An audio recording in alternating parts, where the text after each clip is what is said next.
Hello everyone, today we'll be looking at Deborah Mueller, an education reform leader. Deborah Mueller founded a number of small public progressive schools in both Boston and New York.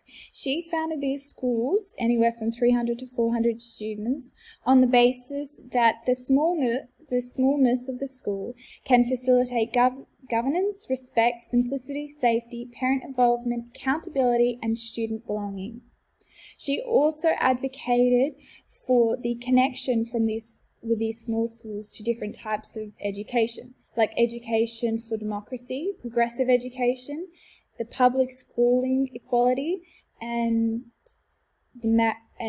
education for democracy.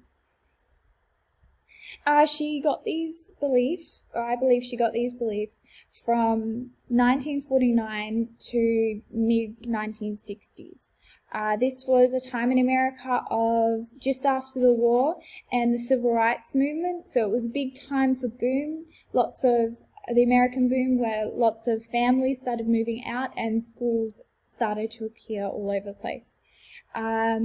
The civil rights movement really influenced her public schooling and how that every student deserves equality and the right to every type of education that they want, which is where her democracy education comes into play, and that the smaller school helped to shape the students' minds better, as their teachers were able to form a proper connection with them, and this way teachers were able to really invest in their students and know if the students were learning or not.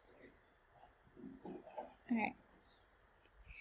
So this can be relevant in Australia, as Australia also has a lot of large public schools, which some of them do have large stigmas around them due to drugs, bullying, or just in the area that they are. So if we brought in Mueller's smaller schools framework into Australia, these new public schools could also facilitate governance, respect, simplicity, etc. This would help students to belong. It would almost remove bullying and drugs, and schools could become a happier place of education where students actually want to learn.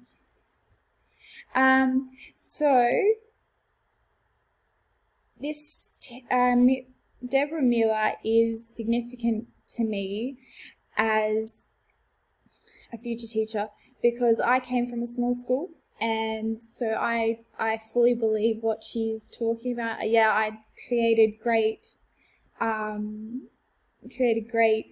connections with my teachers, and I believe that's what really helped me to get through high school, because I have moderate to severe dyslexia. So the ability of the teachers knowing that, and they're being able to help me, and it not being a great school that I just get lost and I'm just a number that people don't know.